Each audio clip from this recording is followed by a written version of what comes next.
Assalamualaikum warahmatullahi wabarakatuh. Kita lanjutkan mata kuliah dasar pemrograman pertemuan yang ke-10.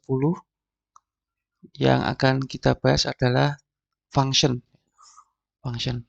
Jadi materi ke-10 ya, atau pertemuan ke-10 posisinya setelah looping dan percabangan.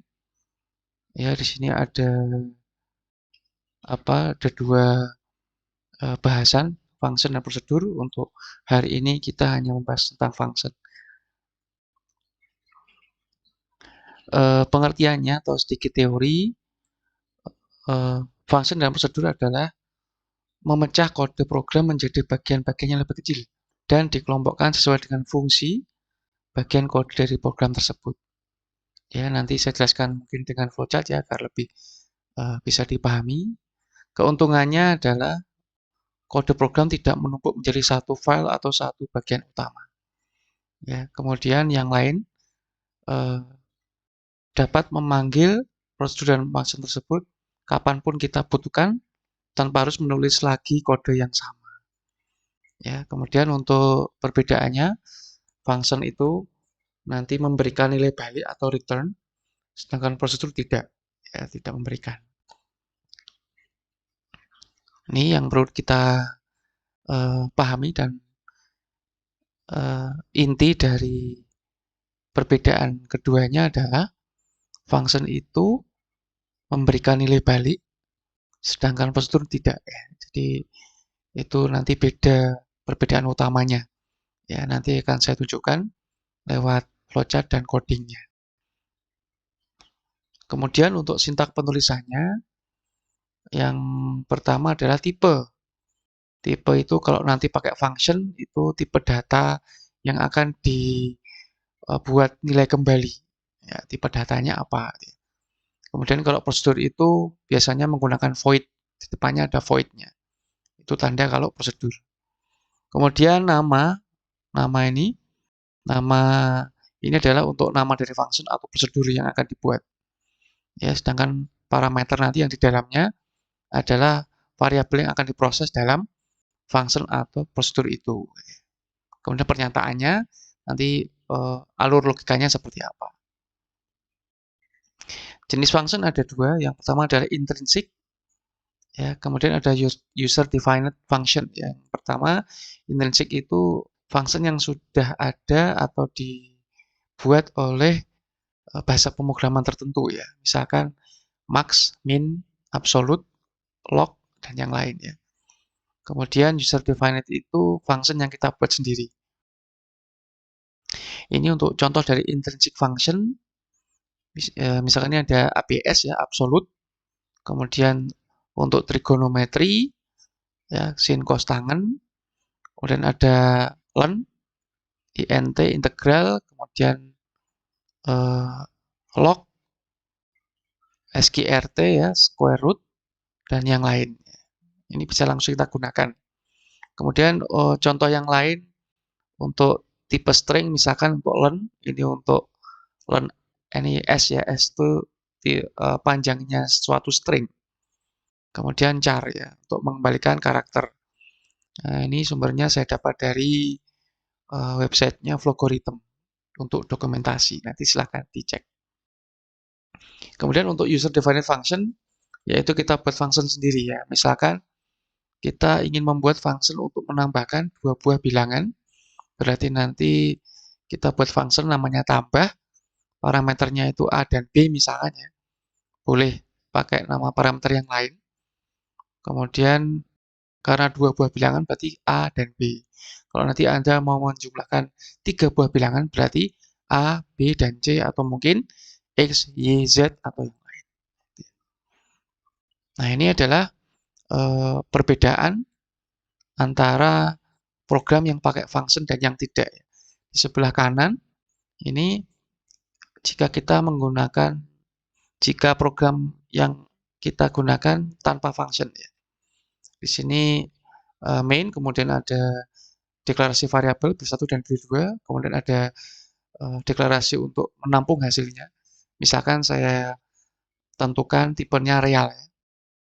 Kemudian ada apa keterangan, masukkan bilangan pertama, ini inputan, masukkan bilangan 1, kemudian masukkan bilangan kedua, input bill 2, kemudian hasilnya kita jumlahkan, kita tampung dalam hasil, kemudian ditampilkan hasilnya. Ini yang sudah sering kita lakukan.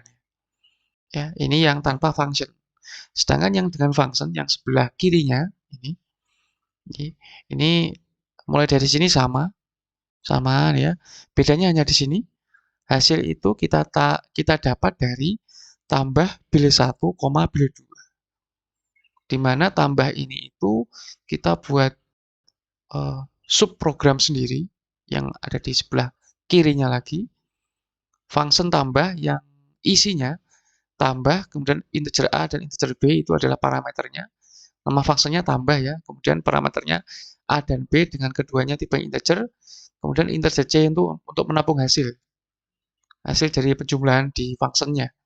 C sama dengan A plus B, ini A plus B, C sama dengan A plus B, karena tadi saya tujukan untuk membuat penambahan dua bilangan, jadi pakai plus. Kemudian ada return, integer C, berarti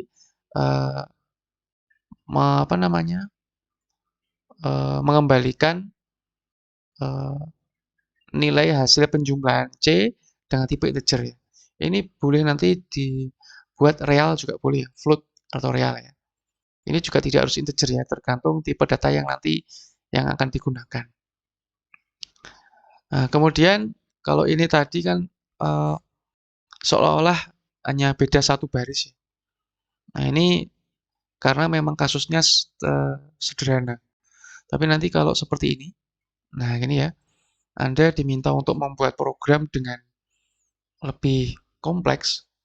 Di situ ada pemilihan operasi, ada jumlah, kurang, kali, bagi, kuadrat, dan seterusnya, di mana Anda harus tentunya membuat setiap operasinya itu sendiri-sendiri ya, dalam satu file kalau Anda tanpa function. Tapi kalau Anda menggunakan function, ini bisa Anda pecah menjadi beberapa subprogram. Yang tengah ini adalah main-nya atau program utama, kemudian nanti kita buat function jumlah, function kurang, function kali, function bagi, dan seterusnya. Ya, nah ini berarti kita buat 1, 2, 3, 4 beberapa bagian ya, tidak jadi satu. Tidak jadi satu ya. Jadi ini nanti kita bisa menggunakan case of atau if then untuk percabangannya, karena ini kan memilih ya, kan salah satu ya. Tadi user itu dikasih pilihan, Anda mau menjumlahkan atau yang lain. Nanti kasih pilihan, kalau nanti pilih A, berarti nanti mengarah ke jumlah, berarti kita panggil function jumlahnya. Kita panggil di sini, di dalam program utama. Ya, seperti itu. Nah, ini contohnya, misalkan saya membuat flowchart untuk dua operator saja ya, jumlah, tambah dan kurang maksudnya. Nah, di sini silakan perhatikan untuk yang tengah yang main. Ini ada deklarasi variabel B1 dan B2, kemudian deklarasi hasil yang tipenya real untuk menampung hasilnya. Kemudian ini ada deklarasi untuk menentukan pilihan, mau jumlah atau kurang. Saya menggunakan string misalkan ya. Anda bisa menggunakan yang lain. Kemudian ini ada keterangan, pilih A penjumlahan, B pengurangan, dan seterusnya ya. Kemudian di user diminta untuk memasukkan pilihan, pilih A atau B. Kemudian ada keterangan, masukkan bilangan pertama, kemudian input bilangan 1, output masukkan bilangan kedua, input bill 2. Nah, kemudian dari sini kita filter ya, kita pakai percabangan. Karena tadi kita kasih pilihan di sini, A atau B. Nah, makanya kalau di sini dikasih percabangan, ya, jika nanti pilihannya itu A, maka true ya, maka kita memanggil tambah bill 1, bill 2, kita letakkan di hasil. Ya, gitu ya. Sekali lagi ini memanggilnya caranya hasil sama dengan tambah dalam kurung bill 1, bill 2. Nah, ini ya. Ini manggil yang di sebelah kanan nanti ini.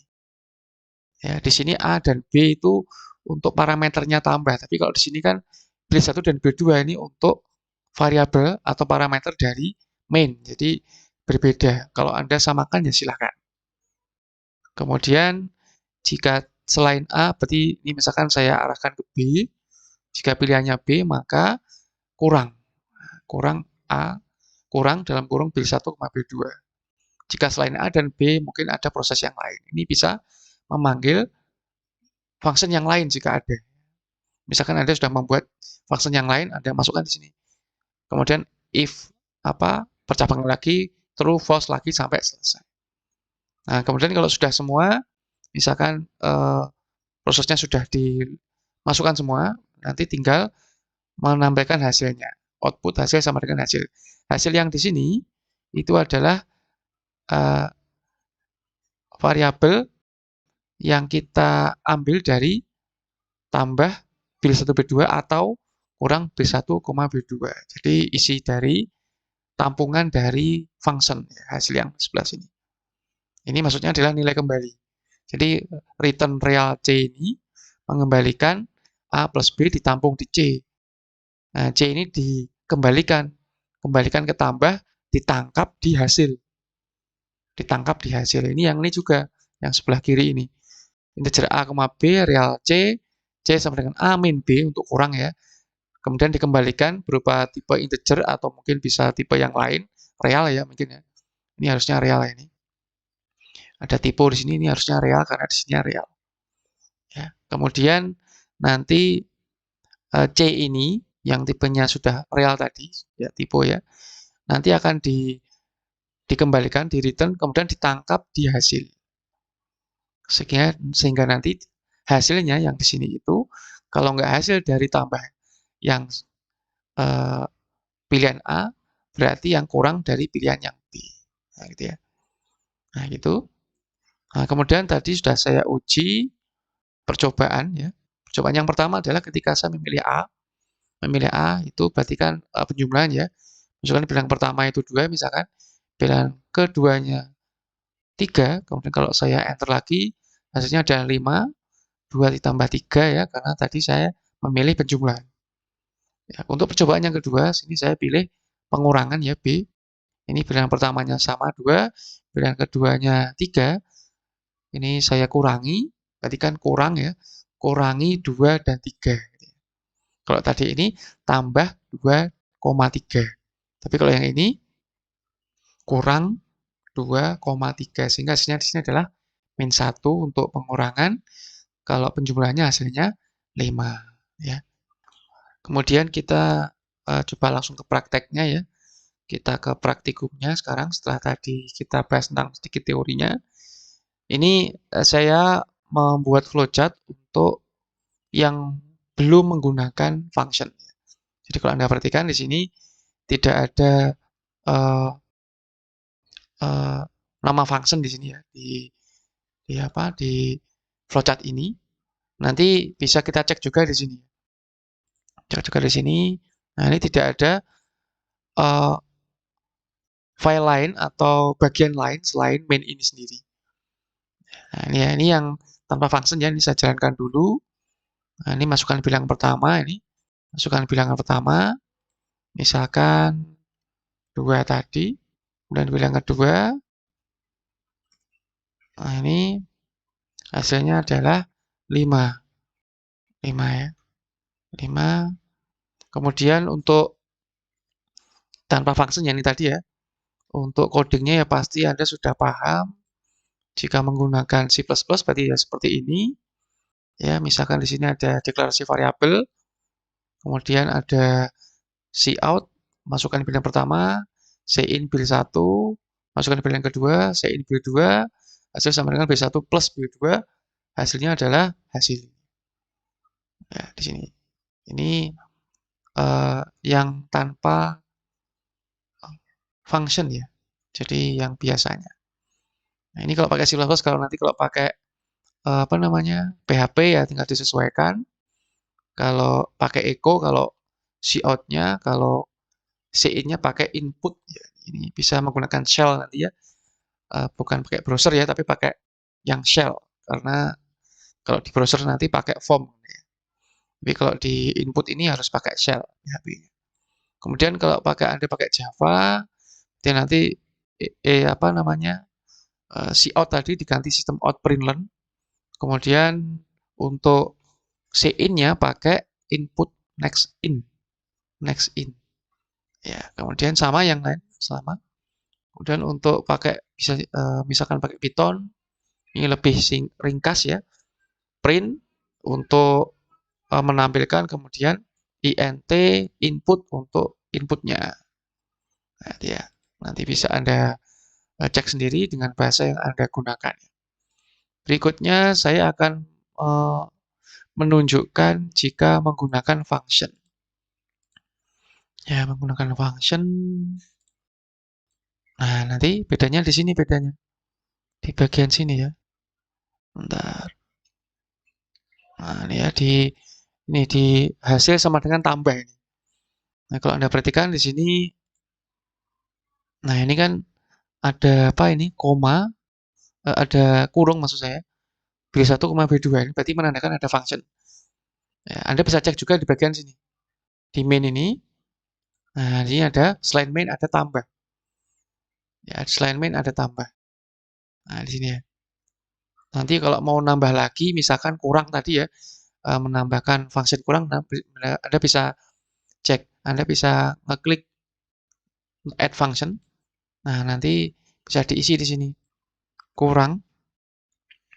Parameternya apa? A dan B ya, karena mengurangi bilangan, dua buah bilangan, mau memproses dua buah bilangan dengan operator kurang. Misalkan di sini A, tipenya integer. Ini B, tipenya juga saya buat integer. Nah, kemudian tadi ada return value. Return type ini saya menggunakan misalkan pakai real. Nah, ini mau di return ke variabel apa? Nanti kan saya pakai C. Nah, oke. Nah, di sini seperti ini. Ya, ini kan belum selesai ini. Kan belum ada proses pengurangannya. Nah, proses pengurangannya diletakkan di bawahnya sini. Nah, dikasih proses assign. Anda bisa masukkan C, ini untuk menampung hasilnya ya kan. C. Tinggal dimasukkan C sama dengan A dikurangi B. Nah, gini, sudah jadi. Ya, kita bisa simpan. Nanti akan muncul di sini function baru dengan nama yang tadi kita buat. Nanti kalau mau buat perkalian tinggal di add function lagi. Perkalian ya, kali. Misalkan ya, bisa langsung saya buat kali parameternya karena tetap dua buah bilangan berarti saya buat sama. A, B, A, B, ya. Misalkan saya pakai integer ya, misalkan ya. Kemudian letternya sama C.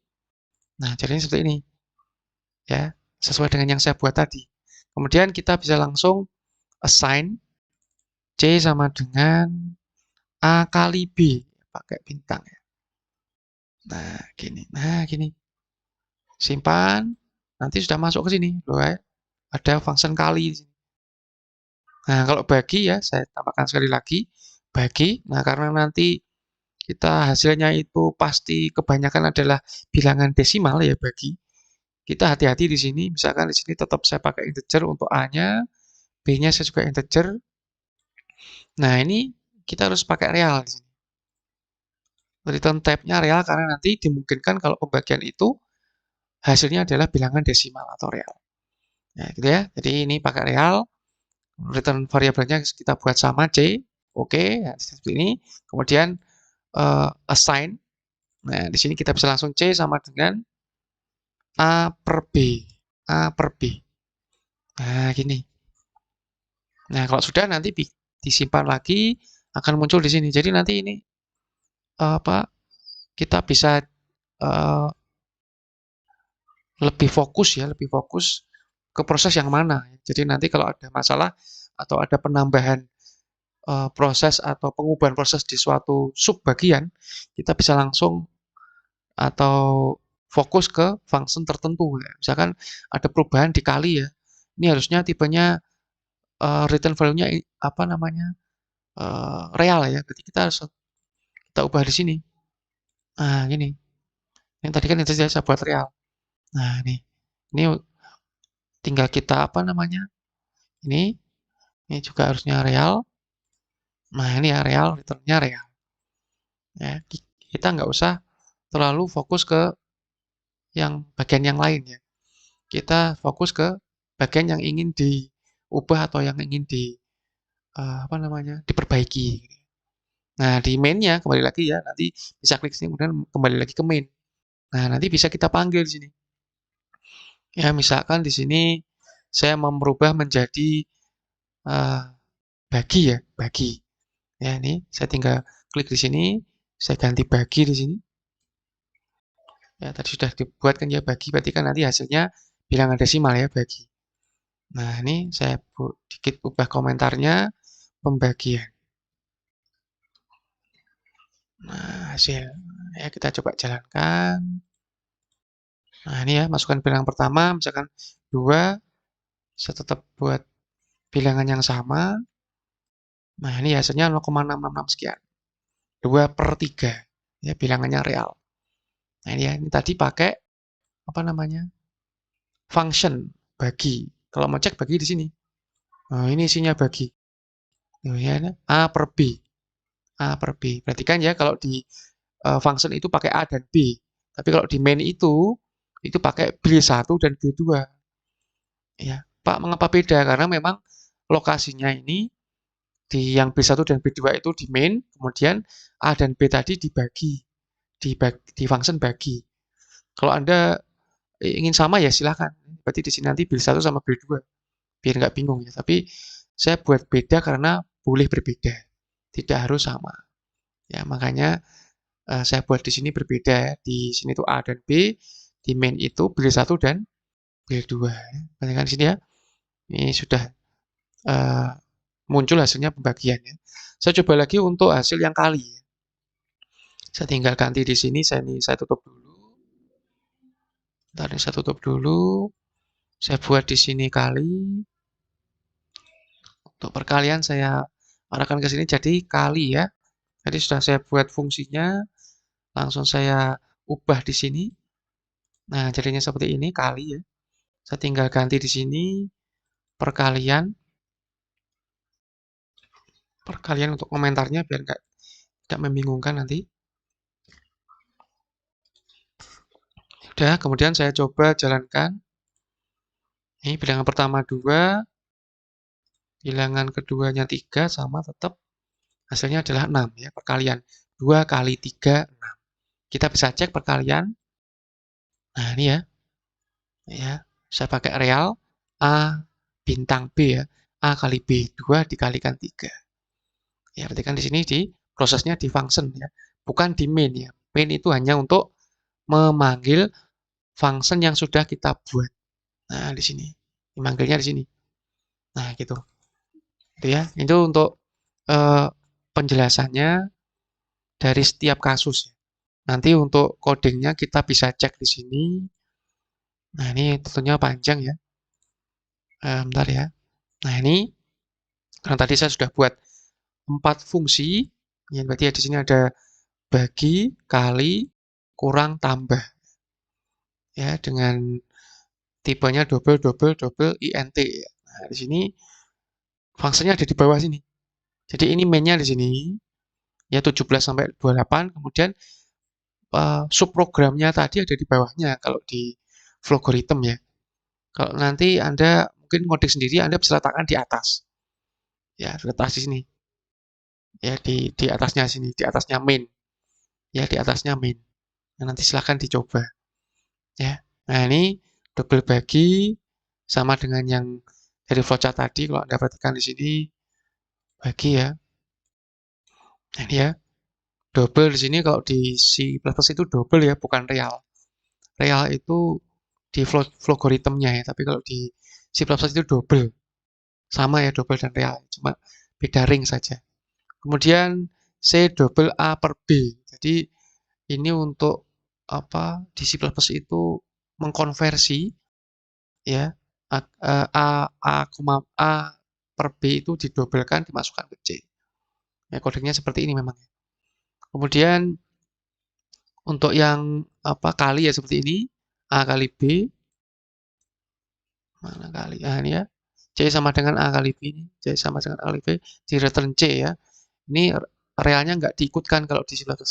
Jadi yang perlu Anda pahami adalah flowchart itu tidak bisa sama persis ya, sama dengan codingnya, karena coding itu bisa berbagai macam bahasa.